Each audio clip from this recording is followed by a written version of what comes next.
بما اننا في نهاية 2024 حبيت اعمل فيديو ترشيحات لنهاية السنة علشان اللي عايز يشتري في الفترة دي ومش عارف يشتري ايه او محتار يشتري ايه، الفيديو ده باذن الله هيساعده من اول 5000 جنيه ولحد الفلاج شيب الكاسرين ال 40000 جنيه. وهقول لك على اكتر الموبايلات القيمة مقابل سعر وموجهة لمين. بس قبل ما نبدأ، لو اول مرة تشوفني اشترك في القناة وفعل الجرس عشان يوصلك اشعار بكل فيديو جديد. دوس لايك وبس كده، اتمنى ما تقصروش ويلا نبدأ.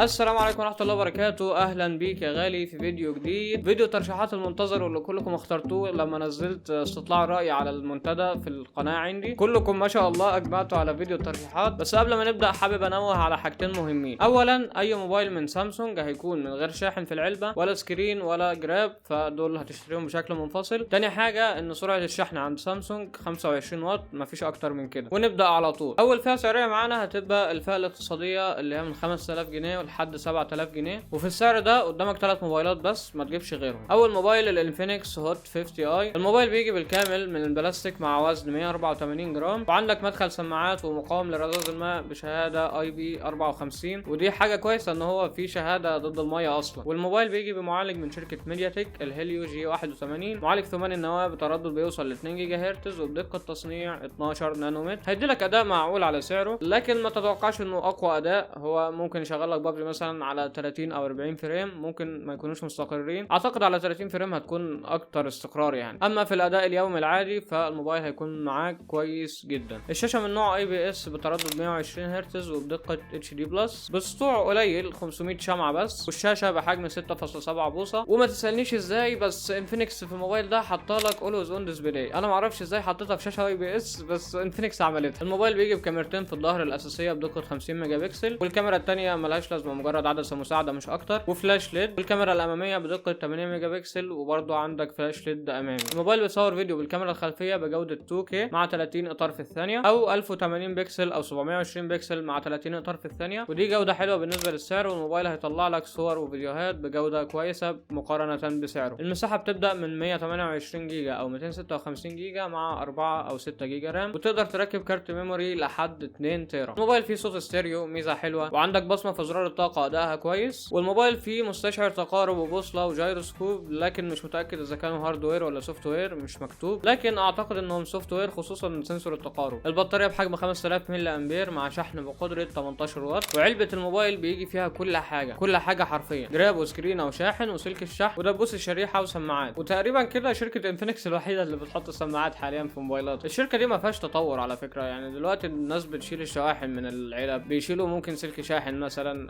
ما فيش تطور خالص هنا، لسه بيحطوا سماعات. تاخر. بالنسبه لعيوب الموبايل فما فيش مايك اضافي لعزل الدوشه، وما اعتقدش انه كان غالي يعني عشان يشيلوه، وده هيفرق معاك في تصوير الفيديو او في المكالمات. لما بيكون في مايك لعزل الضوضاء جوده الصوت بتكون احسن كتير. الشاشه بدقه قليله اتش دي بلس، ما فيش فول اتش دي للاسف، ولكن هم معوضين ده بال 120 هرتز والاولويز اون ديسبلاي، وده افضل من انها تكون فول اتش دي بلس والشاشه 60 هرتز. سعر الموبايل للنسخه ال 128 جيجا مع 6 جيجا رام ب 5250 جنيه، والنسخه ال 256 جيجا مع 4 جيجا رام ب 5600 جنيه، ضمان محلي، نسخه صناعه في مصر. نخش على الموبايل اللي بعده، سامسونج A05s. تصميم الموبايل جاي بالكامل من البلاستيك مع الشكل المعتمده سامسونج في موبايلاتها، اللي هو عباره عن 3 كاميرات في الظهر والفلاش جنبهم. الموبايل ده بيجي بمعالج سناب دراجون 680، معالج ثماني النواه بتردد بيوصل ل 2.4 جيجا هرتز مع دقه تصنيع 6 نانومتر، وده هيوفر لك اكتر في استهلاك الطاقه والسخونه، مش زي معالج الجي 81 الموجود في الانفينكس. وده معالج كويس جدا بالنسبه لسعر الموبايل، وهيشغل لك بابجي من 30 ل 40 فريم، وفي الاداء اليومي هيكون كويس وكافي جدا. شاشه بحجم 6.7 بوصه من نوع BLS LCD وبدقه فول اتش دي بلس مع تردد 90 هرتز، مع شكل النوتش القديم للسيلفي بنفس سطوع شاشه الانفينكس ال 500 شمعه. وعندك 3 كاميرات في الظهر الاساسيه بدقه 50 ميجا بكسل، والعدسه الثانيه ماكرو بدقه 2 ميجا بكسل، والعدسه الثالثه للعزل بدقه 2 ميجا بكسل مع فلاش ليد في الظهر، والكاميرا الاماميه بدقه 13 ميجا بكسل. والكاميرات هنا هتدي لك تجربه تصوير احسن شويه من الانفينكس، لكن الموبايل هنا بيصور فيديو بجوده 1080 بكسل مع 30 او 60 اطار في الثانيه. مفيش ال 2K اللي كان موجود في الانفينكس، ولكن هما معوضين ده بال 60 فريم، وده الطبيعي اصلا في الفئه دي. الموبايل بيجي بمساحه بتبدا ب 64 جيجا مع 4 جيجا رام، ودي ما انصحكش تجيبها نهائي عشان مساحه صغيره، وهتلاقي النظام لوحده بالع منها 19 او 20 جيجا مثلا. النسخه الثانيه 128 جيجا مع 4 جيجا رام، والنسخه الاخيره 128 جيجا مع 6 رام. وتقدر تزود المساحه عن طريق كارت ميموري الجانبي بيتركب مكان الشريحة الثانية. الموبايل بيجي ببطارية بحجم 5000 ملي امبير مع سرعة شحن 25 واط. والموبايل جاي باندرويد 13 مع واجهة سامسونج المخففة One UI Core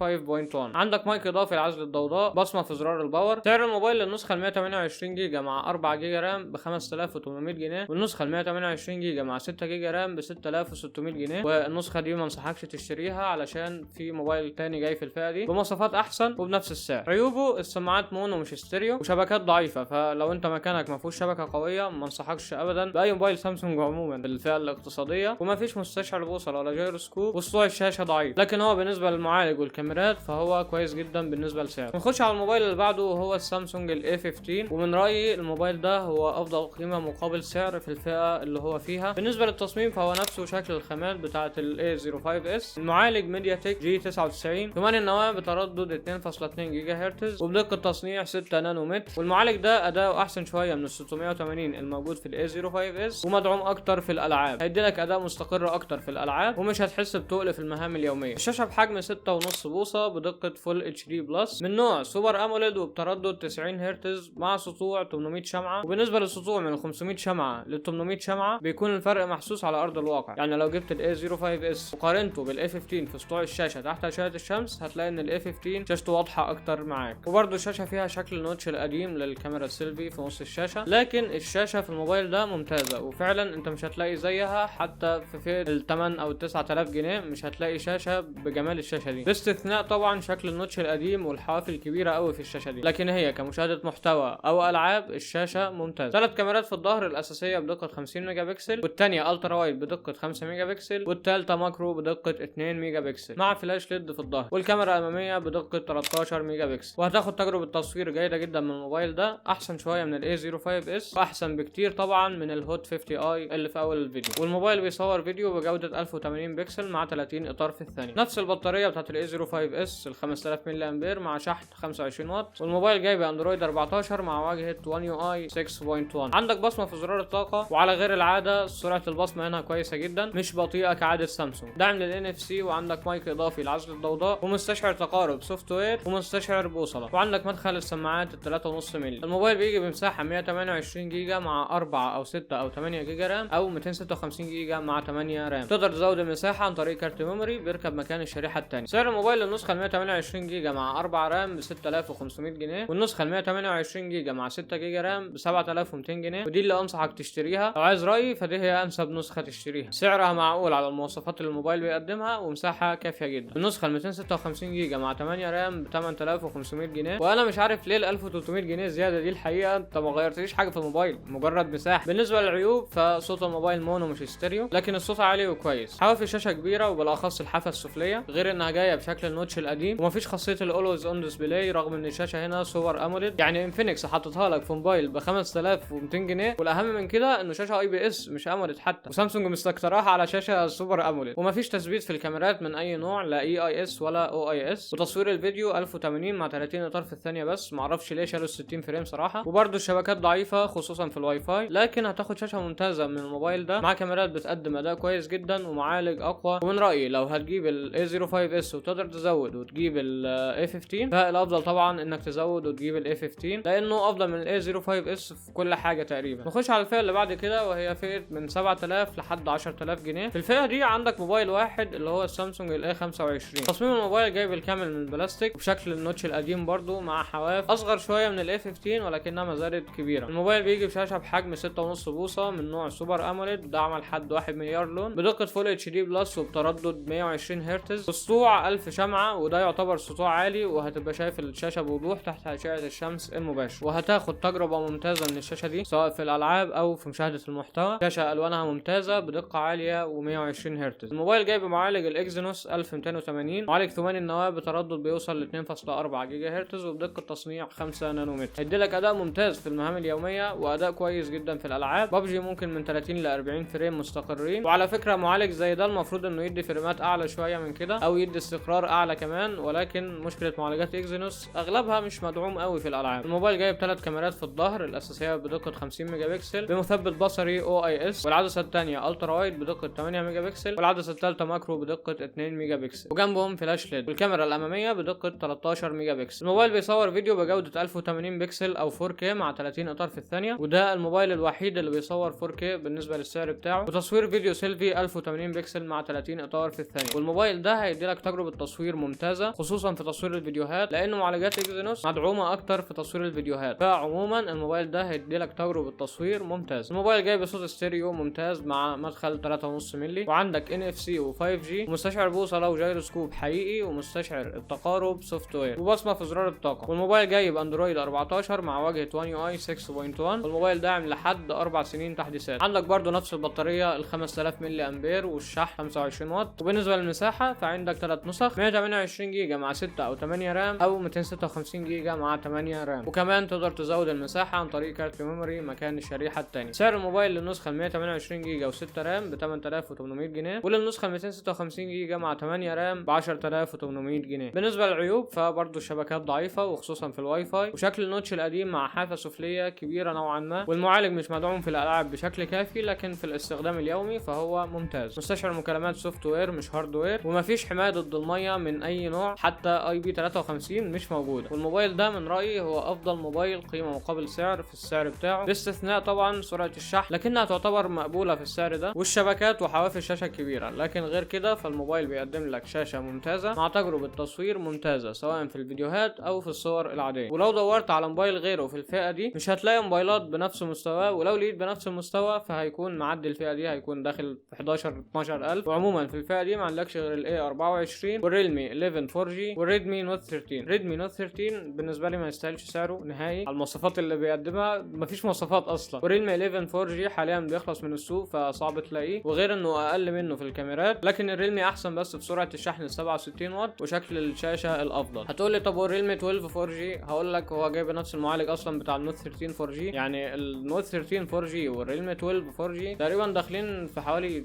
8-9000 جنيه، ما يستاهلوش. فاحسن لك ما تدورش كتير وتتعب نفسك لانك مش هتلاقي، وهات الايه 25. ونخش على الفئه اللي بعدها. الفئه اللي بعدها من 10000 ل 15000 جنيه. عندنا في الفئه دي 4 موبايلات. نبدا بالريلمي 12 بلس. تصميم الريلمي 12 بلس جاي بظهر من الجلد مع اطار من البلاستيك، صراحه خامات كويسه جدا، مع دايره في النص بتضم 3 كاميرات وفلاش ليد، وفي انعكاسات في الدايره بتاعه الكاميرا دي مديه شكل جميل جدا صراحه. والموبايل شيك جدا، والموبايل مقاوم للماء والغبار بشهاده IP54. شاشه بحجم 6.67 من 100 بوصه من نوع اموليد بدقه فول اتش دي بلس وبتردد 120 هرتز، مع السطوع بيوصل ل 2000 شمعه، لكن السطوع الفعلي 1150 شمعه. سطوع عالي جدا تحت اشعه الشمس المباشره، والشاشه هتبقى واضحه جدا معاك مفيش مشاكل. والشاشه داعمه لتقنيه ال HDR 10 بلس. شاشه مسطحه تماما للناس اللي بتحب الشاشات المسطحه، وفيها ثقب في النص للكاميرا. هتدي لك تجربه كويسه جدا في الاستخدام، سواء كنت بتتفرج على افلام او مسلسلات او بتلعب العاب. الشاشه هنا ممتازه، والحواف في الشاشه دي مقبوله، مش اصغر حاجه ولكنها كويسه. الموبايل بيجي بمعالج دايمنسيتي 7050، معالج 8 نواه بتردد بيوصل ل 2.6 جيجا هرتز وبدقه تصنيع 6 نانومتر. والمعالج ده هيقدم لك اداء حلو جدا سواء في المهام اليوميه او في الالعاب. ببجي هنا بتشتغل على 60 فريم ثابتين من غير برامج بشكل رسمي. الموبايل جاي ب3 كاميرات في الظهر الاساسيه بدقه 50 ميجا بكسل وبمستشعر سوني LYT 600، ودعم المثبت البصري ال OIS. الكاميرا الثانيه الترا وايد بدقه 8 ميجا بكسل، والكاميرا الثالثه ماكرو بدقه 2 ميجا بكسل مع فلاش ليد، والكاميرا الاماميه بدقه 16 ميجا بكسل. والموبايل بيصور فيديو بالكاميرا الخلفيه بجوده 4K مع 30 اطار في الثانيه، او 1080 بكسل مع 30 او 60 اطار في الثانيه، وبيصور فيديو سيلفي بجوده 1080 بكسل مع 30 اطار في الثانيه. والموبايل هيديلك تجربه تصوير كويسه جدا بالوان وتفاصيل حلوه جدا ومقبوله بالنسبه لسعره. بطاريه بحجم 5000 ملي امبير مع دعم للشحن السريع بقدره 67 واط. الموبايل جاي باندرويد 14 مع واجهه ريلمي UI 5. الموبايل جاي بصوت ستيريو حلو جدا، وعندك مدخل 3.5 مللي. ودعوا بقى علشان مش هتشوفه تاني لاخر الفيديو. بصمه تحت الشاشه سريعه وكويسه جدا، وعندك مستشعر تقارب وبوصله وجيروسكوب هاردوير كلهم وNFC. الموبايل بيجي بنسختين للمساحه، النسخه الاولى 256 جيجا مع 8 رام، النسخه الثانيه 512 جيجا مع 12 جيجا رام، والذاكره هنا من نوع UFS 3.1. ميزه حلوه نوع الذاكره هنا سريع، والرامات LPDDR4X، وبرضه تقدر تزود المساحه عن طريق كارت ميموري بيتركب مكان الشريحه الثانيه. سعر الموبايل للنسخه 256 جيجا مع 8 رام ب 13000 جنيه، وللنسخه 512 جيجا مع 12 جيجا رام ب 14800 800 جنيه. بالنسبه للعيوب فالكاميرا الاماميه ضعيفه مش احسن حاجه، مفيش طبقه حمايه على الشاشه، والوان الشاشه كانت محتاجه تبقى ازهى حاجه بسيطه. وده تجيبه في حاله انك مش هتقدر تزود عن 13000 جنيه وعايز جهاز متكامل الى حد ما. الجهاز ده هيقدم لك كاميرات وشاشه واداء بسعر كويس مع سرعه شحن 67 واط ومساحه كافيه جدا، وفي حاجات مش موجوده في اجهزه تانية زي ال NFC ومدخل السماعات. لكن بقى لو عايز افضل كاميرات وشاشه في السعر ده فكده ندخل على الموبايل اللي بعده، سامسونج A35. تصميم الموبايل جاي بظهر من الزجاج مع اطار من البلاستيك، وثلاث كاميرات في الظهر بالشكل التقليدي اللي سامسونج معتمداه، وجنبهم الفلاش. وزن الجهاز 209 جرام، وحمايه عاليه ضد الميه IP67 لحد 1 متر ولمده نص ساعه، ودي اكتر ميزه سامسونج بتتفوق بيها في الفئه المتوسطه. الشاشه بحجم 6.6 بوصه، شاشه من نوع سوبر اموليد بدقه فول اتش دي بلس وبتردد 120 هرتز، والسطوع 1000 شمعه هتبقى معاك كويسه جدا تحت اشعه الشمس المباشره. واخيرا الثقب في النص للكاميرا السيلفي، مفيش شكل الوتر دروب اللي بتعمله سامسونج، والشاشه عليها طبقه حمايه جوريلا جلاس فيكتوس بلس. والشاشه هنا هتدي لك تجربه ممتازه سواء في مشاهده المحتوى او في الالعاب، خصوصا ان حواف الشاشه هنا اصغر ومع ثقب الكاميرا اللي في النص مش شكل الوتر دروب. والشاشه داعمه خاصيه الاولويز اون ديسبلاي، والحمد لله سامسونج ما بخلتش بيها في الموبايل ده. الموبايل جاي بمعالج اكزينوس 1380، معالج 8 نواه بتردد بيوصل ل 2.4 جيجا هرتز، والمعالج بدقه تصنيع 5 نانومتر، وده نفس المعالج اللي كان في الاي 54 بتاع السنه اللي فاتت. اداؤه ممتاز في الاستخدام اليومي وكويس جدا في الالعاب، مش هيديك اعلى تجربه العاب ولكنه كويس جدا وهيشغل لك ببجي على 60 فريم. اظن السنه اللي فاتت ما كانش بيشغل 60 فريم، يعني اظن الموضوع اتطور شويه ونزل له تحديث دعم شويه الالعاب، لان على حسب ما افتكر انا كنت برشحه للناس وكان في جمله مشهوره كنت بقولها ان المعالج ده مش مدعوم في الالعاب. الموبايل جاي بثلاث كاميرات في الظهر، الاساسيه بدقه 50 ميجا بكسل بمثبت بصري، والعدسه الثانيه الترا وايد بدقه 8 ميجا بكسل، والعدسه الثالثه ماكرو بدقه 2 ميجا بكسل مع فلاش ليد، والكاميرا الاماميه بدقه 13 ميجا بكسل. هو تقريبا كاميرات الموبايل نفس كاميرات الاي 25 لكن مع معالجه تصوير افضل شويه. والموبايل بيصور فيديو بجوده 4K مع 30 اطار في الثانيه او 1080 بكسل مع 30 او 60 اطار في الثانيه. الموبايل بيصور فيديو سيلفي 4K او 1080 بكسل مع 30 اطار في الثانيه، مش موجوده في موبايلات حتى واصله لل 20000. الموبايل بشكل عام بيطلع صور ممتازه في اغلب ظروف الاضاءه سواء بالكاميرا الخلفيه او بالكاميرا الاماميه، هيديلك تفاصيل وتشبع الوان ودايناميك رينج ممتاز وتصوير فيديو ممتاز. الموبايل بيجي بمساحه 128 جيجا مع 6 او 8 رام او 256 جيجا مع 8 رام، والذاكره هنا من نوع UFS 2.2، ذاكره ابطا شويه من ال 3.1 الموجوده في الريلمي، والرامات من نوع LPDDR4X. بصمه تحت الشاشه وادائها متوسط، مش سريعه قوي ومش بطيئه، وعندك NFC ومستشعر البوصله والجيروسكوب هاردوير ومستشعر التقارب سوفت وير. الموبايل داعم لخاصيه الاي سيم، وده ارخص موبايل داعم للخاصيه دي واللي بالمناسبه اشتغلت حاليا في مصر. بطاريه بحجم 5000 ملي امبير مع دعم للشحن بقدره 25 واط، وعندك صوت الستيريو ومفيش مدخل سماعات. والموبايل جاي باندرويد 14 مع واجهه One UI 6.1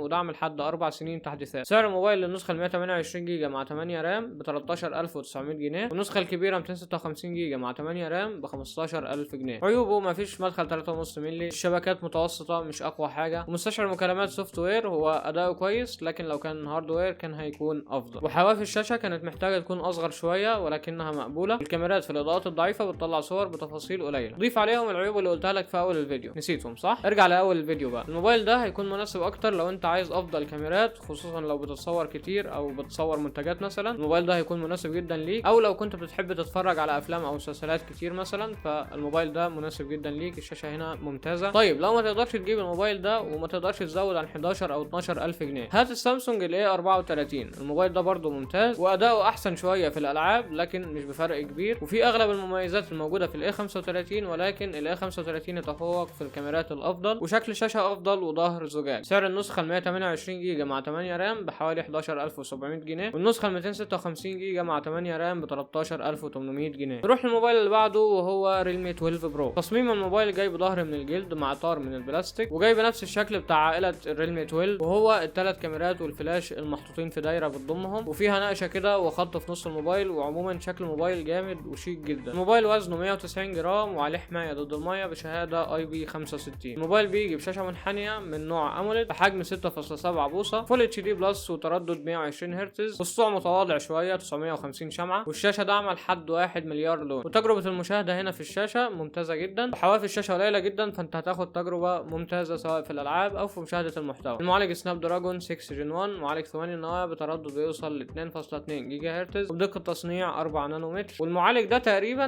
نفس اداء الدايمن سيتي 7050 الموجود في الريلمي 12 بلس. هيشغل لك ببجي على 60 فريم، وفي المهام اليوميه اداؤه ممتاز. الموبايل بيجي بثلاث كاميرات في الظهر الاساسيه بدقه 50 ميجا بكسل بمستشعر من سوني الاي ام اكس 882 بمثبت بصري، والكاميرا الثانيه تليفوتو بدقه 32 ميجا بكسل بتعمل زوم 2 اكس اوبتيكال وبتطلع صور بورتريه كويسه جدا بمستشعر اي ام اكس 709 وبرده فيها مثبت بصري او اي اس. والثالثه الترا وايد بدقه 8 ميجا بكسل مع فلاش ليد، والكاميرا الاماميه بدقه 16 ميجا بكسل. والموبايل بيصور فيديو بجوده 4K مع 30 اطار في الثانيه او 1080 بكسل مع 30 او 60 اطار في الثانيه، وبيصور فيديو سيلفي بجوده 1080 بكسل مع 30 اطار في الثانيه. والموبايل هيديلك تجربه ممتازه في التصوير، ولكن السامسونج افضل شويه في معالجه الصور. الموبايل بيجي بمساحه 256 جيجا مع 8 رام او 512 جيجا مع 12 رام، ومفيش مكان لكارت ميموري. بطاريه بحجم 5000 ملي امبير مع دعم للشحن السريع بقدره 67 واط، نفس البطاريه وسرعه الشحن الموجودين في الريدمي 12 بلس. والموبايل جاي بصوت ستيريو، مفيش مدخل 3.5 ملي. الموبايل بيجي باندرويد 14 مع واجهه ريدمي يو اي 5، والموبايل فيه بصمه تحت الشاشه سريعه، مستشعر تقارب وبوصله وجيروسكوب هاردوير، ومايك اضافي لعزل الضوضاء. سعر الموبايل للنسخه 256 جيجا مع 8 رام ب 13400 جنيه، والنسخه 512 جيجا مع 12 رام ب 15900 جنيه، وما انصحكش تشتريها علشان الفئه الجايه فيها موبايلات افضل بنفس السعر. عيوب الموبايل: مفيش مدخل سماعات، ومفيش كلام عن طبقه الحمايه الموجوده على الشاشه مش معروفه، ومفيش في الكاميرا السيلفي تصوير فيديو بجوده 4K او 60 فريم مع ال 1080 حجم. والموبايل سميك شويه، سمكه 8.8 مللي، مفيش NFC ولا IR بلس. طيب الموبايل ده مناسب لمين؟ لو عايز موبايل بحواف شاشه قليله وشاشه ممتازه مع كاميرات كويسه جدا وسرعه شحن 67 واط ومش عايز سامسونج، فهات الموبايل ده هيكون كويس جدا معاك. والاداء في الموبايلين متقاربين جدا. بص، عموما فئات ال 10000 لحد ال 15000 الاداء تقريبا واحد، مجرد اسم معالج مختلف مش اكتر. نفس الكلام في الفئه السعريه الجايه اللي هي من 15000 ل 20000 باستثناء موبايلين بس هنجيلهم كمان شويه. وندخل على الفئه اللي بعدها، فئه من 15000 لحد 20000، ودي اكتر فئه فيها موبايلات واكتر فئه تحير وانت بتشتري. وانا لخصت لك الفئه دي في 4 موبايلات بس، تعب نفسي مخصوص عشانك يا غالي، ولحد دلوقتي ما حطيتش لايك. خد بريك كده علشان الحته الجايه دي محيره شويه. في البريك دوا انزل دلوقتي حط لايك، اشترك في القناه لو اول مره تشوفني، وفعل الجرس عشان يوصلك اشعار بكل فيديو جديد، وبارك لي تحت في التعليقات على النضاره الجديده اللي ما خدتش بالك منها من اول الفيديو، واشوفك الفيديو الجاي.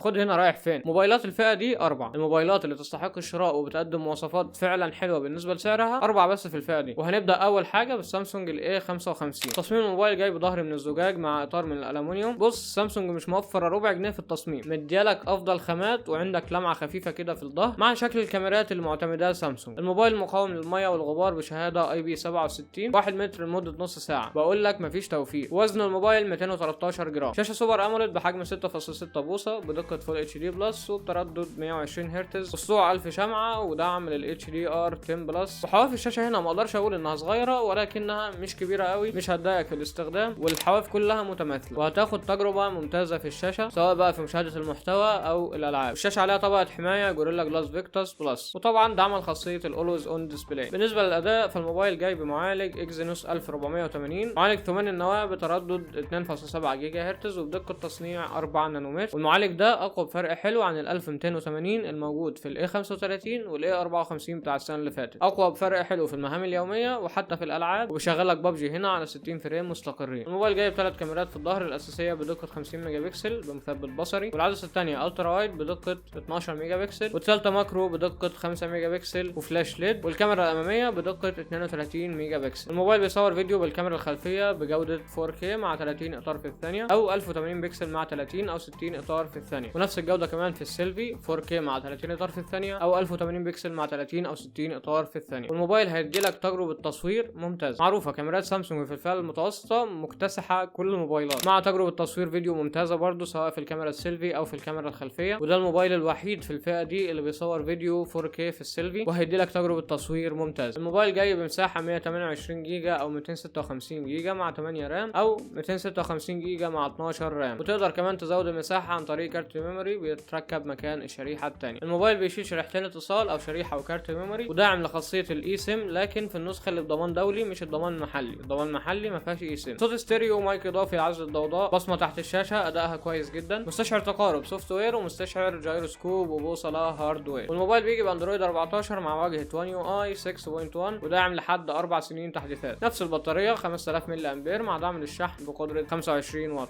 انا حاسس ان كنت اغلط واقول مع دعمه للشحن السريع بالنسبه لسعر الموبايل انا مش متاكد قوي من سعره، هو على موقع موبيزل مكتوب 18000 للنسخه ال 128 جيجا مع 8 رام، لكن انا بشوفه بسعر اقل من كده في الاسواق، تقريبا حوالي 16000. مش متاكد لنفس النسخه ولا للنسخه ال 256، بس انا شفت سعر 16000 قبل كده، فيعني نقدر نقول ان النسخه ال 128 جيجا مع 8 رام بحوالي 16500 جنيه مثلا، والنسخه ال 256 جيجا مع 8 رام بحوالي 18000 جنيه. بالنسبه للعيوب فكالعاده مفيش مدخل 3.5 مللي، حواف الشاشه كانت محتاجه تصغر شويه عن كده، هي تقريبا بنفس الحواف بتاعه الاي 35 فكانت محتاجه تصغر شويه. وزن الموبايل تقيل نوعا ما، وكمان اطار الموبايل مسطح تماما فبيكون حد شويه في المسكه وما بيكونش مريح، لو هتمسك الموبايل لفترات طويله ايدك ممكن تتعبك من مسكه الجهاز. الشبكات كويسه لكنها مش افضل شبكات، يجي تحت شاومي وريلمي، ومستشعر تقارب سوفت وير مش هارد وير. والموبايل ده هيبقى مناسب جدا لو بتحب التصوير او مشاهده المحتوى بشكل كبير، او حتى كمان الالعاب، لان المعالج اللي هنا قوي جدا هيديلك تجربه العاب كويسه جدا. ولو عايز اقوى اداء فكده هنروح للموبايل اللي بعده. الموبايل اللي بعده هيكون البوكو اكس 6 برو. تصميم الموبايل بيجي بالكامل من البلاستيك ما عدا اللون الاصفر، بيجي بظهر من الجلد مع 3 كاميرات في الظهر محطوطين في مستطيل مختلف عن باقي الظهر، بيضم ال3 كاميرات والفلاش. وزن الموبايل معقول 190 جرام، والموبايل مقاوم لرذاذ الميه بشهاده IP54، والاطار مسطح تماما، وتصميم الموبايل عموما جميل. الموبايل بيجي بشاشه مسطحه، شاشه اموليد بدقه 1.5 كي بتردد 120 هرتز وبحجم 6.67 بوصه. الشاشه داعمه للدولبي فيجن والاتش دي ار 10 بلس، وعليها طبقه حمايه جوريلا جلاس 5. السطوع بيوصل لحوالي 1800 شمعه، لكن الفعلي بيوصل ل 1200 شمعه. سطوع عالي، والشاشه هتبقى واضحه معاك تحت اشعه الشمس المباشره، وتجربه الشاشه هنا ممتازه. الموبايل جاي بمعالج من ميديا تك دايمنسيتي 8300 الترا، معالج ثماني النواه بتردد بيوصل ل 3.35 جيجا هرتز، وبدقه تصنيع 4 نانومتر. عموما هيديلك اداء ممتاز في الالعاب الثقيله، ومهما كان استخدامك تقيل عليه الموبايل مش هيقول لك لا. وبابجي هنا بتشتغل 90 فريم، تقدر تشغلها 120 فريم بملف، لكن ما انصحكش بحاجه زي كده. وكمان شاومي حاطه لك نوع ذاكره يو اف اس 4، ده نوع ذاكره سريع جدا، واصلا بتاع موبايلات فلاج شيب مش موبايلات فئه متوسطه او فئه متوسطه عليا. وكمان الرامات من نوع ال بي دي دي ار 5 اكس. فبص شاومي هنا في الاداء مش مسترخصه نهائي، حاطه لك اقوى عتاد عشان الموبايل يديك اقوى اداء ممكن يقدم. الموبايل بيجي ب3 كاميرات في الظهر، الاساسيه بدقه 64 ميجا بكسل، والثانيه الترا وايد بدقه 8 ميجا بكسل، والثالثه ماكرو بدقه 2 ميجا بكسل مع فلاش ليد، والكاميرا الاماميه بدقه 16 ميجا بكسل. الموبايل بيصور فيديو بالكاميرا الخلفيه بجوده 4K مع 24 او 30 اطار في الثانيه، او 1080 بكسل مع 30 او 60 اطار في الثانيه. الموبايل بيطلع صور كويسه جدا، مش احسن حاجه طبعا لان هو موجه للالعاب، ولكن الصور كويس، والسيلفي هنا مقبوله. الموبايل بيجي بمساحه 256 جيجا مع 8 او 12 رام، او 512 جيجا مع 12 جيجا رام، وتقريبا دي النسخه الوحيده اللي موجوده في مصر، ما شفتش ال 256 قبل كده، ومفيش مكان لكارت ميموري. الموبايل بيجي باندرويد 14 مع واجهه شاومي الجديده الهايبر او اس، مع دعم لحد 3 سنين تحديثات. بطاريه بحجم 5000 ملي امبير مع سرعه شحن 67 واط، صوت ستيريو ممتاز، مستشعر اي ار بلاستر وان اف سي، بصمه تحت الشاشه سريعه جدا، ومستشعر جايروسكوب وبوصله حقيقي، ومستشعر تقارب سوفت وير، ومايك اضافي لعزل الضوضاء. سعر الموبايل 16500 جنيه للنسخه ال 512 مع 12 جيجا رام، وزي ما قلت لك تقريبا دي النسخه الوحيده اللي بشوفها في مصر. بالنسبه للعيوب فمفيش مدخل سماعات، مستشعر مكالمات سوفت وير واداؤه مش حلو خالص. بص من الاخر، مستشعر مكالمات السوفت وير مفيش شركه عرفت تعمله غير سامسونج، وفعلا المستشعر السوفت وير في سامسونج بيكون مظبوط اكتر عن باقي الشركات، وهتحس انه قريب جدا للمستشعر الهاردوير الحقيقي. شاومي بقى حتى لما بتحط مستشعر حقيقي ما بيبقاش اداؤه حلو، فتخيل بقى لما تشيله وتحط لك مستشعر سوفت وير. الصور بالكاميرا الخلفيه بتلسع جامد في الاماكن الفاتحه، والالوان مش مظبوطه قوي، وتصوير الفيديو السيلفي ضعيف. وطبعا معروف الموبايل ده موجه لمين، طالما عايز اقوى اداء مع شاشه ممتازه مع سرعه شحن وبطاريه كويسين جدا، فطبعا هتجيب الموبايل ده. لو حابب بقى تاخد اداء اقوى و120 فريم حقيقي في بابجي من غير ملفات من غير برامج، فروح مع البوكو اف 6. الفروقات بسيطه بين الموبايلين، الاف 6 احسن في حمايه الميه الاعلى IP65، طبقه حمايه على الشاشه اعلى جوريلا جلاس فيكتوس، سرعه شحن 90 واط مع نفس حجم البطاريه، وكاميرات احسن في اغلب الظروف ولكن مش الفرق الكبير. والموبايل بيصور فيديو 4K مع 30 او 60 اطار في الثانيه، اما الاكس 6 برو فبيصور فيديو 4K مع 24 او 30 اطار في الثانيه، مفيش 60 اطار في الثانيه. وطبعا معالج اقوى السناب دراجون ال 8 اس جين 3. والبوكو اف 6 فيه تبريد احسن شويه، والموبايل ما بيحصلوش اختناق مع الضغط العالي عليه، ومش بيقلل تردداته، فبيحافظ على اطول فتره لعب ممكنه باداء مستقر. وتصميم الموبايل مختلف، بالنسبه لي انا بفضل الاكس 6 برو، ومفيش كاميرا ماكرو، نفس الشاشه في الموبايلين بالظبط مع سطوع اعلى حاجه بسيطه جدا في الاف 6 مش هتحس الفرق. وسعره للنسخه ال 512 جيجا مع 12 رام بحوالي 19000 جنيه، فلو هتفرق معاك الحاجات دي هاته، لكن غير كده الاكس 6 برو ممتاز. ونخش على ريلمي 12 برو برو بلس. الموبايل ده يتلخص في كلمتين: كاميرات ومعالج. باقي مواصفات الموبايل نفس اخوه الصغير الريدمي 12 برو بالظبط. الاختلاف في المعالج. هنا المعالج سناب دراجون 7 اس جين 2، كمان النواه بتردد بيوصل ل 2.4 جيجا هرتز وبدقه تصنيع 4 نانومتر. والمعالج ده اداؤه احسن بفرق بسيط عن ال 6 جين 1 الموجود في الريدمي 12 برو، فرق بسيط مش هتحس بيه. اما بالنسبه للكاميرات ففيها شويه اختلافات. 3 كاميرات في الظهر الاساسيه بدقه 50 ميجا بكسل بمستشعر من سوني اي ام اكس 890 بمثبت بصري او اي اس، وده مستشعر قوي جدا شفنا تجربته مع الوان بلس 12 ار واللي انا بصور بيه حاليا. الكاميرا الثانيه بدقه 64 ميجا بكسل بمستشعر من نوع اومني فيجن او في 64 بي. كاميرا تليفوتو بتصور بورتريه 3 اكس، ودي ميزه حلوه هتطلع لك صور ممتازه في وضع البورتريه، وزوم لحد 120 اكس، وبرده فيها مثبت بصري او اي اس. وده الموبايل الوحيد في الفئه المتوسطه والفئه المتوسطه العليا اللي بيقدم كاميرا بتعمل زوم لحد 120 اكس. هي اكيد مش بنفس اداء الموبايلات الفلاج شيب زي الاس 24 الترا مثلا، ولكن دي ميزه قويه جدا في الموبايل ده. الكاميرا الثالثه الترا وايد بدقه 8 ميجا بكسل مع فلاش ليد، والكاميرا الاماميه بدقه 32 ميجا بكسل بمستشعر من سوني اي ام اكس 615. الموبايل بيصور فيديو بجوده 4K مع 30 اطار في الثانيه او 1080 بكسل مع 30 او 60 اطار في الثانيه، وبيصور فيديو سيلفي 1080 بكسل مع 30 اطار في الثانيه. والموبايل ده هيدي لك تجربه تصوير ممتازه في الفئه السعريه، تقريبا في مستوى الاي 55 او احسن في بعض الظروف كمان، وهتاخد سيلفي جيده جدا في اغلب الظروف. فلو انت عايز موبايل للتصوير خليك في الموبايل ده او الاي 55. سعر الموبايل للنسخه 256 جيجا مع 8 رام ب 16000 جنيه، والنسخه 512 جيجا مع 12 رام ب 18200 جنيه. عيوبه مفيش تصوير فيديو 4K مع 60 اطار في الثانيه، والكاميرا الاماميه ما فيهاش برضه تصوير فيديو 4K مع 30 اطار في الثانيه او حتى 1080 مع 60، لا هو قافلها لك على 1080 مع 30 اطار في الثانيه بس. ضيف عليهم نفس العيوب الموجوده في الريلمي 12 برو. ونيجي لاخر موبايل معانا في فيديو النهارده وهو ريدمي نوت 13 برو بلس. تصميم الموبايل جاي بظهر من الزجاج او الجلد مع اطار من البلاستيك، وثلاث كاميرات في الظهر وفلاش ليد محذوف في اقصى اليمين في ظهر الموبايل، مش عارف ليه مبعدينه جامد عن الكاميرات كده. والموبايل سميك 8.9 مللي، ووزنه 205 جرام للنسخه الزجاج و200 جرام للنسخه الجلد. ولاول مره موبايل من شاومي في الفئه المتوسطه بمعيار اي بي 68. شاومي بتضحي. الموبايل مقاوم لحد 1.5 متر لمده نص ساعه. شاشه الموبايل بتيجي بحجم 6.67 بوصه، شاشه منحنيه بحواف قليله جدا، شاشه اموليد بدقه 1.5K بتردد 120 هرتز مع سطوع بيوصل ل 1800 شمعه، ولكن السطوع الفعلي حوالي 1200 شمعه بس. الشاشه فيها دولبي فيجن اتش دي ار 10 بلس اولويز اون ديسبلاي، والشاشه عليها طبقه حمايه جوريلا جلاس فيكتوس. وتجربه الشاشه ممتازه من ناحيه الدقه والالوان، هتاخد تجربه ممتازه سواء في مشاهده المحتوى او في الالعاب. الموبايل بيجي بمعالج دايمن سيتي 7200 الترا، كمان النواه بتردد بيوصل ل 2.8 جيجا هرتز وبدقه تصنيع 4 نانومتر. معالج قوي هيقدم لك اداء حلو جدا ومستقر في الالعاب، وبيشغل ببجي على 60 فريم ثابتين، واداء ممتاز في المهام اليوميه. الموبايل جاي بثلاث كاميرات في الظهر الاساسيه بدقه 200 ميجا بكسل بمثبت بصري، والعدسه الثانيه الترا وايد بدقه 8 ميجا بكسل، والعدسه الثالثه ماكرو بدقه 2 ميجا بكسل مع فلاش ليد ثنائي اللي هو محذوف في اقصى اليمين في الموبايل، والكاميرا الاماميه بدقه 16 ميجا بكسل. الموبايل بيصور فيديو بجوده 4K مع 24 او 30 اطار في الثانيه او 1080 بكسل مع 30 او 60 اطار في الثانيه، وبيصور فيديو سيلفي بجوده 1080 بكسل مع 30 او 60 اطار في الثانيه. الموبايل هيدي لك تجربه تصوير كويسه جدا حتى في الاضاءات الداخليه، الوان وتفاصيل وحده كويسه جدا، والصور بالكاميرا الاماميه جيده جدا برضه. بطاريه بحجم 5000 ملي امبير مع دعم للشحن السريع بقدره 120 واط، والشاحن معاك في العلبه. الموبايل بيجي باندرويد 13 مع واجهه ميو اي 14، ولكن لما بتشتريه بيوصل لك تحديث اندرويد 14 مع واجهه شاومي الهايبر او اس. الموبايل بيجي بمساحه 256 جيجا مع 8 او 12 جيجا رام، او 512 جيجا مع 12 جيجا رام، والذاكره من نوع يو اف اس 3.1، والرامات من نوع ال بي دي دي ار 5، ومفيش مكان لكارت ميموري. بصمه تحت الشاشه سريعه جدا وما بتعلقش، وصوت الستيريو ومايك اضافي لعزل الدوشه، مستشعر تقارب سوفت وير، ومستشعر بوصله وجايروسكوب حقيقي، وعندك ان اف سي ومستشعر اي ار بلس. سعر الموبايل للنسخه 512 جيجا مع 12 جيجا رام بحوالي 19000 جنيه مصري. بالنسبه للعيوب مفيش مدخل 3.5 مللي، ومستشعر المكالمات سوفت وير مش هاردوير، واداء الكاميرا السيلفي زي اداء السيلفي الموجود في البوكو اكس 6 برو، بمعنى انك مش واخد اقوى اداء من الكاميرا السيلفي، كانت محتاجه تتحسن عن كده. ومفيش تصوير فيديو 4K بالكاميرا السيلفي، ومفيش تصوير فيديو بالكاميرا الخلفيه على جوده 4K مع 60 اطار في الثانيه اخرج 30، ودي حاجه كان لازم الموبايل يجي بيها، لانه اول ما نزل كان سعره معدي ال 24000 جنيه، فتخيل بقى انه بالسعر ده وما فيهوش الحاجات دي. وصراحه كده اللون الجلد الموجود في الموبايل ده غبي جدا، تحس اللي عمل التصميم واحد كان قاعد فاضي ورايق ما عندوش حاجه وقعد يلون في ظهر الموبايل وخلاص. 4 الوان في موبايل واحد ليه؟ انا عايز افهم. وتحسوا كده انه هو نفسه اللي عامل الجراب، لانه سايب الجراب